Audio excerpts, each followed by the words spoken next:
जय माता दी मित्रों, बड़ों को प्रणाम और छोटों को प्यार।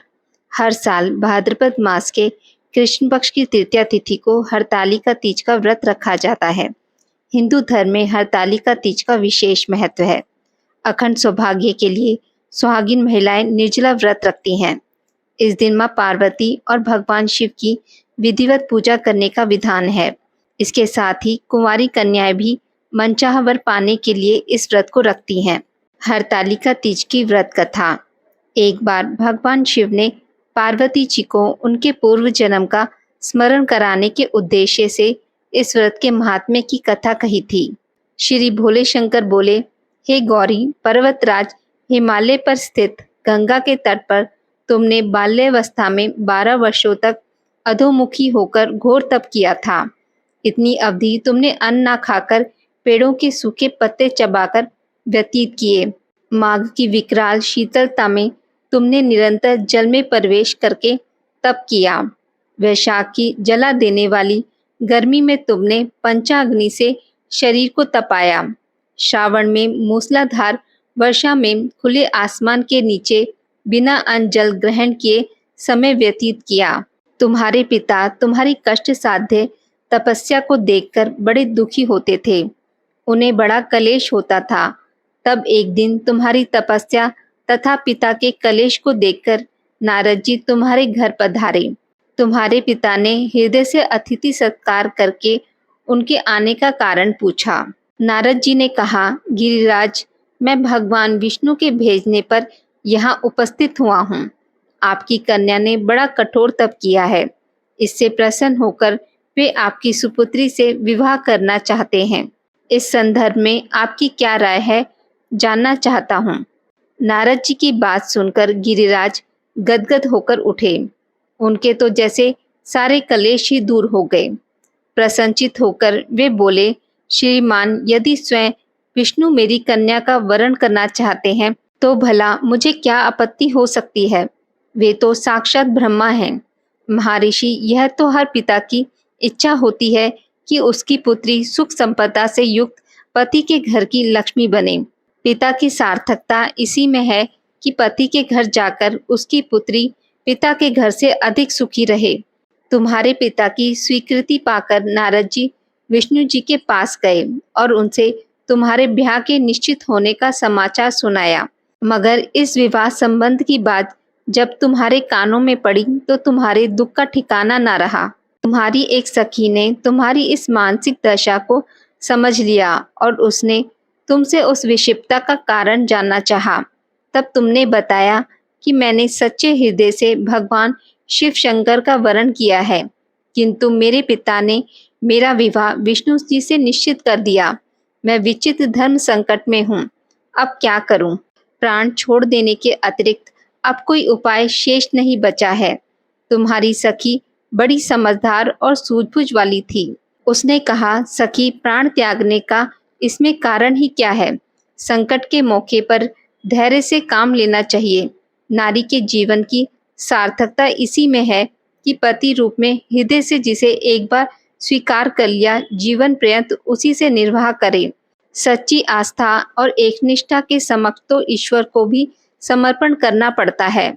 मैं तुम्हें घनघोर जंगल में ले चलती हूँ, जो साधना स्थली भी है, और जहाँ तुम्हारे पिता तुम्हें खोज भी ना पाए, वहाँ तुम साधना में लीन हो जाना। मुझे विश्वास है कि ईश्वर अवश्य ही तुम्हारी सहायता करेंगे। तुमने ऐसा ही किया। तुम्हारे पिता तुम्हें घर पर ना पाकर बड़े दुखी तथा चिंतित हुए। वे सोचने लगे कि तुम जाने कहाँ चली गई। मैं विष्णु जी से उसका विवाह करने का प्रण कर चुका हूँ। यदि भगवान विष्णु बारात लेकर आ गए और कन्या घर पर ना हुई तो बड़ा अपमान होगा। मैं तो कहीं मुंह दिखाने के योग्य भी नहीं रहूंगा। यही सब सोचकर गिरिराज ने जोर शोर से तुम्हारी खोज शुरू करवा दी। इधर तुम्हारी खोज होती रही और उधर तुम अपनी सखी के साथ नदी के तट पर एक गुफा में मेरी आराधना में लीन थी। भाद्रपद शुक्ल तृतीया को हस्त नक्षत्र था। उस दिन तुमने रेत के शिवलिंग का निर्माण करके व्रत किया। रात भर मेरी स्तुति के गीत गाकर जागे। तुम्हारी इस कष्ट साध्य तपस्या के प्रभाव से मेरा आसन डोलने लगा। मेरी समाधि टूट गई। मैं तुरंत तुम्हारे समक्ष जा पहुंचा और तुम्हारी तपस्या से प्रसन्न होकर तुमसे वर मांगने के लिए कहा। अब अपनी तपस्या के फलस्वरूप मुझे अपने समक्ष पाकर तुमने कहा, मैं हृदय से आपको पति के रूप में वरण कर चुकी हूँ। यदि आप सचमुच मेरी तपस्या से प्रसन्न होकर आप यहाँ पधारे हैं तो मुझे अपनी अर्धांगिनी के रूप में स्वीकार कर लीजिए। तब मैं तथा आस्तु कहकर कैलाश पर्वत लौट आया। प्रातः होते ही तुमने पूजा की समस्त सामग्री को नदी में प्रवाहित करके अपनी सहेली सहित व्रत का पारण किया। उसी समय अपने मित्र, बंधु व दरबारियों सहित गिरिराज तुम्हें खोजते खोजते वहां आ पहुंचे और तुम्हारी इस कष्ट साध्य तपस्या का कारण तथा उद्देश्य पूछा। उस समय तुम्हारी दशा को देखकर गिरिराज अत्यधिक दुखी हुए और पीड़ा के कारण उनकी आंखों में आंसू उमड़ आए थे। तुमने उनके आंसू पोंछते हुए विनम्र स्वर में कहा, पिताजी, मैंने अपने जीवन का अधिकांश समय कठोर तपस्या में बिताया है। मेरी इस तपस्या का उद्देश्य केवल यही था कि मैं महादेव को पति के रूप में पाना चाहती थी। आज मैं अपनी तपस्या की कसौटी पर खरी उतर चुकी हूँ। आप क्योंकि विष्णु जी से मेरा विवाह कराने का निर्णय ले चुके थे, इसलिए मैं अपने आराध्य की खोज में घर छोड़कर चली आई। अब मैं आपके साथ इसी शर्त पर घर जाऊंगी कि आप मेरा विवाह विष्णु जी से ना करके महादेव जी से करेंगे। गिरिराज मान गए और तुम्हें घर ले गए। कुछ समय के पश्चात शास्त्रोक्त विधि विधान पूर्वक उन्होंने हम दोनों को विवाह सूत्र में बांध दिया।